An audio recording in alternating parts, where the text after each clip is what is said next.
31 जुलाई को हरियाणा एक सांप्रदायिक हिंसा की चपेट में आ गया। उस दिन वहां जो कुछ हुआ उससे इंसानियत एक बार फिर शर्मसार हो गई। एक धार्मिक यात्रा को लेकर दो गुटों में टकराव हुआ और पत्थरबाजी हो गई और देखते ही देखते पूरे इलाके में हिंसा की आग फैल गई। कई गाड़ियों को आग के हवाले कर दिया गया। नूंह में हुई सांप्रदायिक दंगे में 2 होमगार्ड समेत 6 लोगों की मौत हो गई। इस मामले में अब तक 126 लोगों को गिरफ्तार किया जा चुका है। नूंह के हिंसा की आग हरियाणा के कई जिलों तक फैल गई। दिल्ली, राजस्थान और यूपी को भी अलर्ट पर रखा गया है। हरियाणा के मुख्यमंत्री मनोहर लाल खट्टर ने इस हिंसा को लेकर एक बयान जारी किया और कहा कि हिंसा में जो भी नुकसान हुआ है उसकी भरपाई दंगाइयों से की जाएगी। खट्टर ने कहा कि दोषियों को बख्शा नहीं जाएगा। सुनिए कि खट्टर क्या कह रहे हैं। कि उनकी डेथ रिपोर्टेड है, 2 उसमें पुलिस के लोग हैं, 4 उसमें सिविलियंस हैं। अभी तक 116 लोगों को अरेस्ट किया गया है और 90 इसके अतिरिक्त और डिटेन किए गए हैं। पूछताछ करने के बाद उनके खिलाफ भी कार्रवाई जो बनेगी वो सब की जाएगी। और इसके बाद ये सारा जो विषय आया है इसके पीछे किसका हाथ है, कैसे शुरू हुआ, इन सब बातों के ऊपर भी प्रोसेस चल रही है। उस सारी प्रोसेस में कोई भी दोषी है उसको बख्शा नहीं जाएगा। हालांकि खट्टर ने यहाँ एक विवादित बयान भी दिया। उन्होंने कहा कि प्रदेश की आबादी 2 करोड़ 27 लाख है और प्रदेश में 60,000 जवान हैं। ऐसे में पुलिस हर व्यक्ति की सुरक्षा नहीं कर सकती। हालांकि इतने बड़े पैमाने पर हरियाणा में हुई हिंसा के बाद राज्य में योगी मॉडल लागू करने की मांग होने लगी है। हरियाणा की आम पब्लिक से लेकर बीजेपी के सांसद तक इस बात की मांग करने लगे हैं कि योगी मॉडल हरियाणा में भी अपनाया जाए। हम पहले आपको हरियाणा के लोगों की बातें सुनाते हैं जिन्होंने उत्तर प्रदेश के मुख्यमंत्री योगी आदित्यनाथ को लेकर बड़ी बात कही है। 5 घंटे तक मरने के लिए छोड़ दिया हमारे हिंदू लोगों को, शरणार्थियों को। जैसी सरकार हो तो कुछ सफलता मिल सके शायद। अब सुनिए बीजेपी सांसद रमेश बिधूड़ी इस बारे में क्या कह रहे हैं। उनका मानना है कि उत्तर प्रदेश का फॉर्मूला नूंह में भी लागू किया जाना चाहिए और जिन दंगाइयों के घर रहने लायक नहीं है उनके घर को गिरा देना चाहिए। या जो उपद्रवी हैं ऐसे लोगों की ईंट से ईंट बजा देनी चाहिए। ऐसे उपद्रवियों को बख्शा नहीं जाना चाहिए। ये जो जितना भी वहाँ पर दंगे में कुछ लोगों का नुकसान हुआ है, वहाँ के रिहायशी लोगों का, आने जाने गाड़ियों का, इनकी जो नुकसान है उसकी भरपाई दंगाइयों से की जानी चाहिए।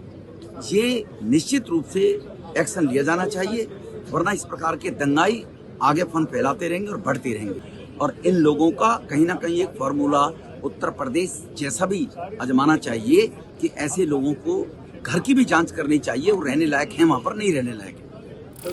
आखिर क्या है ये योगी मॉडल जिसकी नूंह हिंसा के बाद चर्चा होने लगी है?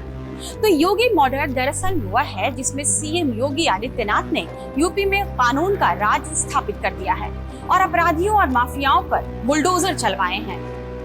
ठीक है कि बुलडोजर चलवाने की वजह से सीएम योगी आलोचनाओं का भी शिकार हुए हैं, लेकिन माना जाता है कि इस वजह से ही माफिया और अपराधी अब यूपी छोड़कर भागने भी लगे हैं। योगी मॉडल की चर्चा अब देश भर में हो रही है और अराजक और असामाजिक तत्वों को सबक सिखाने के लिए यह मॉडल दूसरे राज्यों में भी अपनाया जाने लगा है।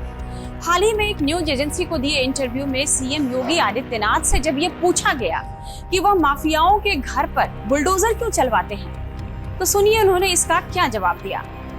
नहीं, अगर किसी ने सरकारी संपत्ति पे कब्जा किया है तो उसके लिए क्या करूं? आरती लेके जाऊं, थाली सजाऊं उनकी, जो अब तक होता था। उत्तर प्रदेश की जनता क्या चाहती है?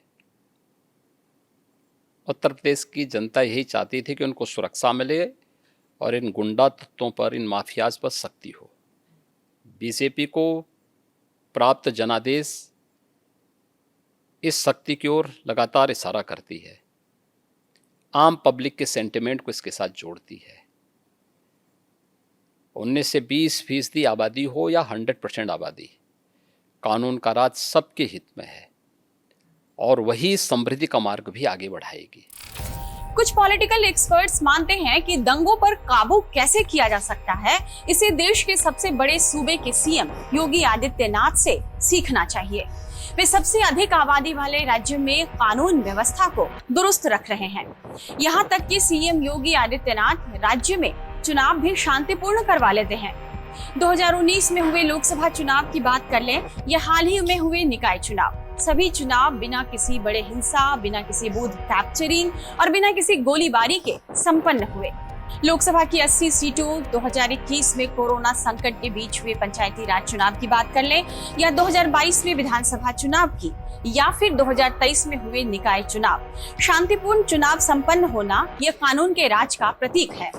यूपी में कुंभ मेले भी होते हैं, राम मंदिर निर्माण का फैसला भी आया, अनेक पर्व त्योहार भी मनाए जाते हैं, लेकिन सीएम योगी ये खुद दावा करते हैं कि उनके 6 साल के शासनकाल में अब कहीं भी कोई बड़ा दंगा नहीं हुआ है। एक्सपर्ट्स मानते हैं कि जब सीएम योगी यह कहते हैं कि कानून में किसी को ढील नहीं मिलनी चाहिए, तो इसका मतलब केवल एक धर्म या समुदाय के लिए नहीं है। विकास दुबे के घर पर भी बुलडोजर चले तो माफिया अतीक अहमद और मुख्तार अंसारी की अवैध संपत्तियों पर भी, मस्जिदों से लाउडस्पीकर उतरे तो मंदिरों से भी।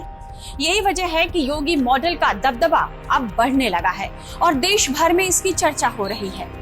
बीजेपी के कई कार्यकर्ता और राजनीतिक विश्लेषक भी दावा करते हैं कि उत्तर प्रदेश में कानून का राज स्थापित करने की वजह से सीएम योगी का कद पार्टी में अपने समकालीन नेताओं से काफी ऊंचा हो गया है।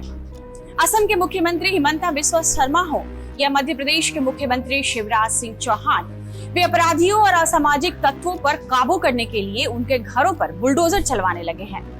मुख्यमंत्री बनने के बाद योगी आदित्यनाथ के कामकाज ने जिस यूपी मॉडल को खड़ा किया है, उसकी चर्चा अब उस तरह हो रही है जैसे साल 2014 के पहले बीजेपी शासित राज्यों के मुख्यमंत्री और पार्टी के कार्यकर्ता नरेंद्र मोदी के गुजरात मॉडल का जिक्र करते थे।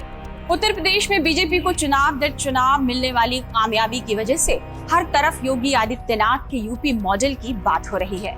कुछ विश्लेषक यह मानते हैं कि योगी के यूपी मॉडल का मतलब है कानून व्यवस्था और विकास, साथ में हिंदुत्व का तड़का, यानी हिंदुत्व के तड़के के साथ विकास और कानून व्यवस्था पर फोकस करना।